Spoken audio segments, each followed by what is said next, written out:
Okay, so I purchased the Omlet chicken door and the light, and this is the panel.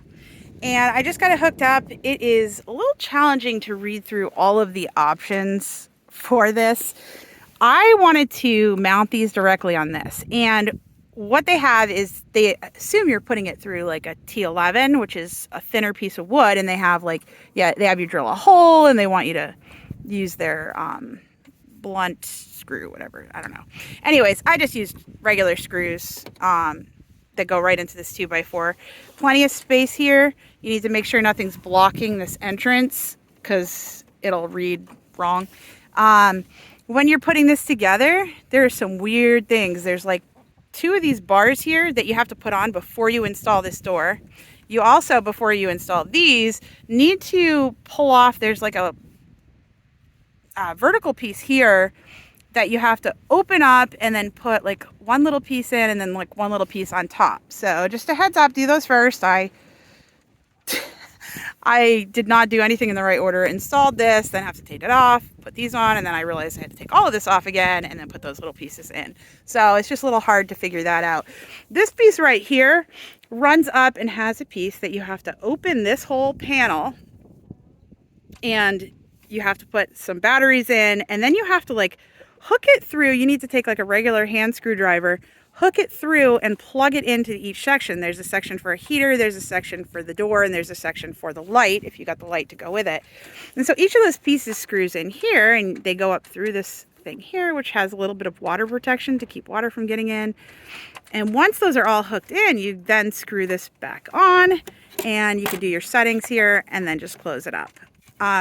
Overall works really well. This is me. I'm just going to close it here automatically. This is what it sounds like to close. If I put my hand here, it will stop and reopen and then reclose. Reclose once things are out of the way. You'll see it goes right back. So you can automatically open and close it by pushing this button here. I'm going to actually push it back open. Once I think it has to go through the whole process.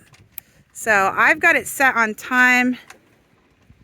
You can just press it to do open and close mode. You can set it to a couple different modes. You can manually close it, which then kind of defeats the purpose. And you can also set it for, I think it's based on the amount of light, and then you can also set it by time. So you have to make sure you set your current time and then set all of those settings. And all you do for that is you press, it's very hard to show you because of the lighting, but you can press up and down here and it'll bring you into the different modes once you find the mode. Mine's in time mode, but you can click OK and switch which mode you're in. So fairly easy to do once you figure it out. The installation's really the hard part, and it's only because there's so many options for how to install it that the manual is like all over the place. Like, here's how to install it on Y, or here's how to install it on our special houses, and here's how to install it on everything else. So yeah, the main thing is make sure you put this together in the right order. Make sure you open this all up. You could do most of this part of it indoors before you bring it out in the cold, if it's cold where you're at, or hot.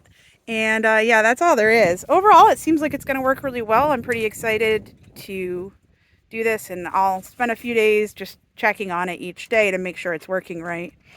Because we do have fox, but I also have electric fencing around this area and kind of wire here, or not wire, but I just hung some baling twine here to keep them from flying out and hawks from flying in, or at least to make it a little bit more difficult. So yeah, so overall this door works if you have your own little chicken run. This is a fully predator proof chicken run that I built. Hung up some nesting box and like feed. So this area I wanted to have for them so they can get their water and feed and be out at night if they need to, and then they can go back in when they want to put themselves to bed. But I did want to have a fully protected area for them in here. And then this area is my, I have like a little run around the garden because I'm hoping they'll be able to pick through and get bugs and pull out weeds and stuff like that. So hopefully it'll work pretty well and keep the fox out. I've got some Premier One chicken fencing here, electric fence, and I have a solar charger. The solar charger doesn't work very well in the mornings. I found it works better in the afternoon when it's had a chance to charge a little bit. So yeah, that's all there is to it. Hope this was helpful. Thanks.